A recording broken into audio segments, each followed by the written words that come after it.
Hi everyone! Ayan po, magluluto na naman po tayo and today, ayan po, magluluto po tayo ng beef bulalo. Ayan, dahil nga medyo malamig today. Malamig. Pag ganitong wala ng araw is malamig. Kaya naisipan ko pong magsabaw. So, magluluto po tayo ng beef bulalo.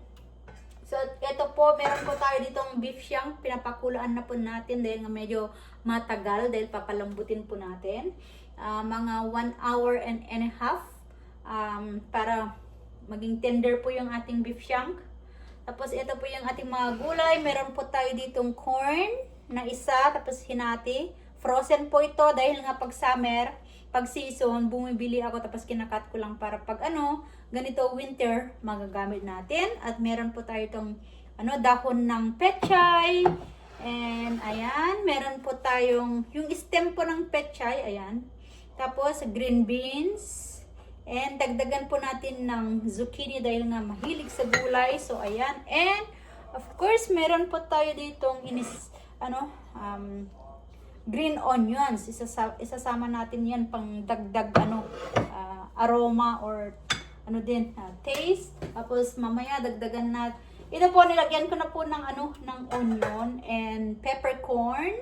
Tapos mamaya lagyan natin ng patis. So yun yung ating taste. Tapos lagyan natin ng salt if to taste. Salt to taste. So, yun lang po ang ating madali lang ang ating dinner tonight. Ayan. So, ayan po, magluluto po tayo ng bulalo. Beef bulalo. So, ayan na po. Ayan, papalambutin na po natin ang ating beef bulalo. Yung beef shank. Ayan. Ayan po. Tingnan natin kung malambot na yung ating karne.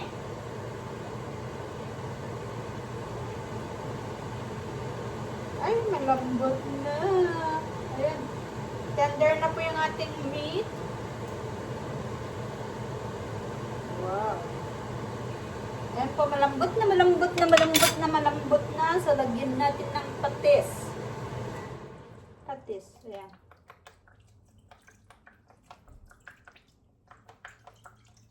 Three tablespoons siguro yung nilagay ko. Dagdag ako ng konting asin lang. Tikman natin. Wow, ang lambot ng ating karnes.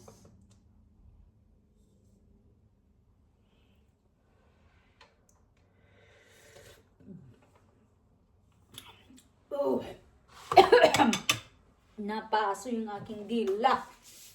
Mainit yung ating mainit yung lagyan pa natin ng patis. Kulang yung patis.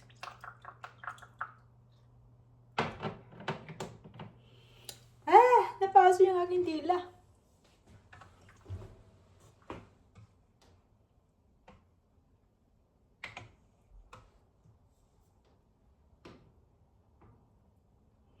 Mapaso ulit.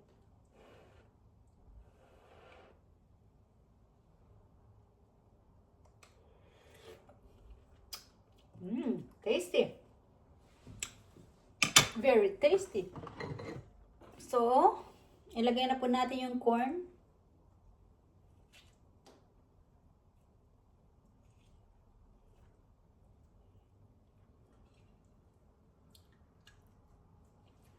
Matamis yung corn. Ayan. I-simmer lang po natin ng mga 10 minutes. Simmer lang po ng 10 minutes. Ayan. So, ito na po. Ayan. I-simmer lang po natin ng 10 minutes yung corn. Ayan. Sarap. So, ayan. After 10 minutes of steaming. Ayan po. Steaming. After 10 minutes of simmering. Ayan na po. Ilagay na po natin yung gulay. Ayan eh. Itikman po ulit.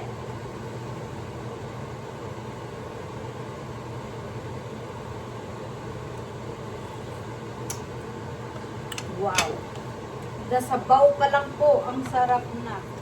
So, uunahin kong green beans. beans na ilagay. Sarap ng sabaw.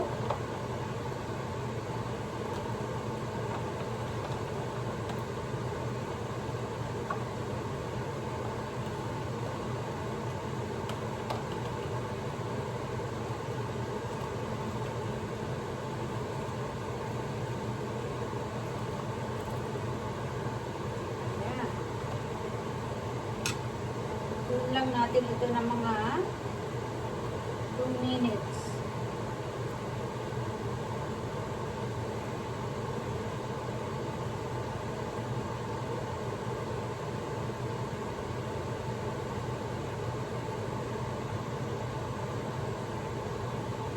Para natin ma-overcook yung gulay. So, simmer lang po ulit natin ng mga 2 minutes.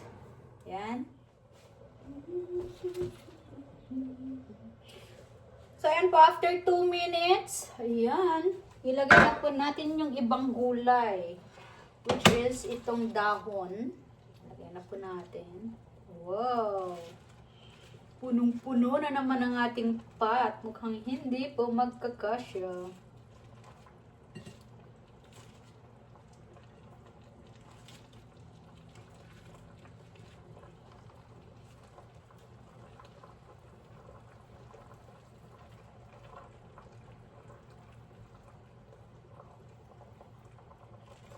Hindi po magkakasya, punong-puno.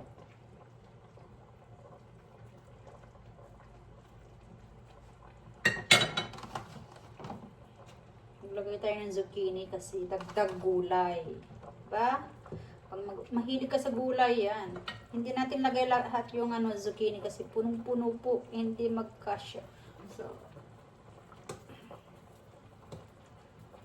ayan, ang daming gulay. Ayan po. Tapos ang zucchini, madali lang maluto po yan. Ayan o. Wow!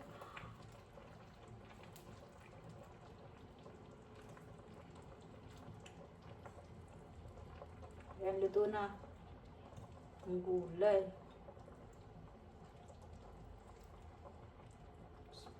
Ilagay ko na lang yung ibang gulay, yung zucchini, pag may natira.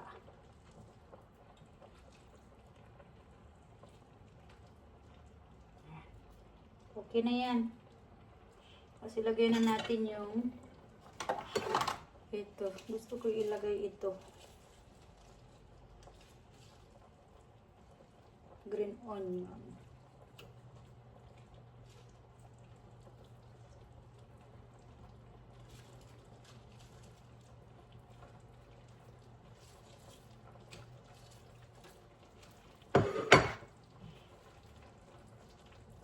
Ayan. Grabe. Tingnan nyo po, punong-puno. Ayan, punong-puno.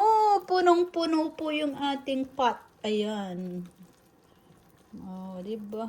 Luto ng ating gulay. So, yung hindi po nagkasya na ito, mamaya pag may matira, ilagay na lang po natin. So, ayan po ang ating bulalo. Ang sarap ng ating bulalo. Dinamihan ko po talaga yung sabaw kasi nga gusto kong humigop ng sabaw. So, ayan, okay na po yan. So, patayin na po natin yung apoy. Ayan. So, ayan na po ang beef bulalo. So, ayan po, luto na. Kaya, ilalagay na po natin sa bowl para pakainin sila.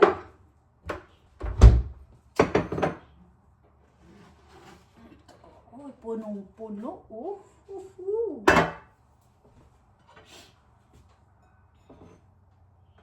Ang daming gulay. Ayan, gulay natin. Ayun. Yung karne.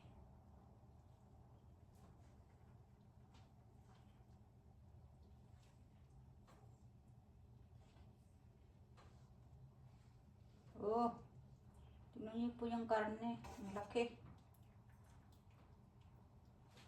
Yung karne po. Ang laki. Oh. Kailangan.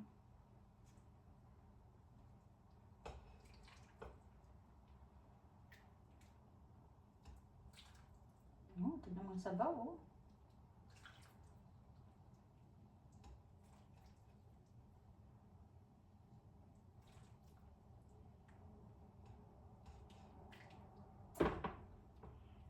Sabaw pa lang. Lagyan natin na. Ayan.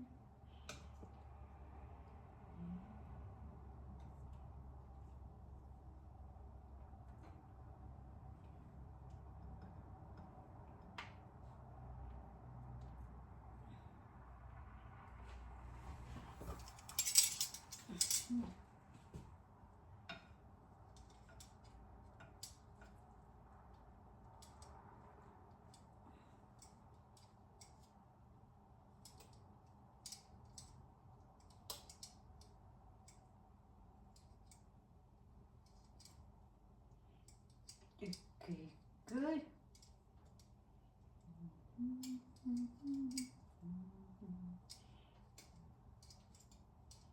Saan yung ano? Ayun.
So, ito na po ang bulalo natin. Ayan.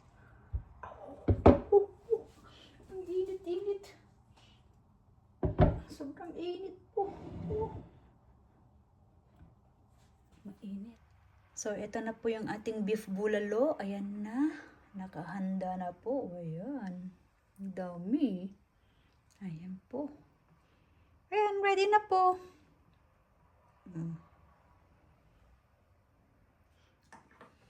Ayan, kumakain po silang magkapatid.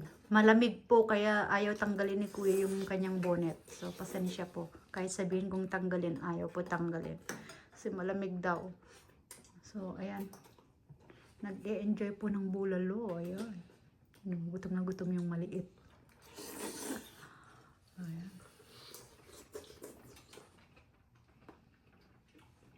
Kain po.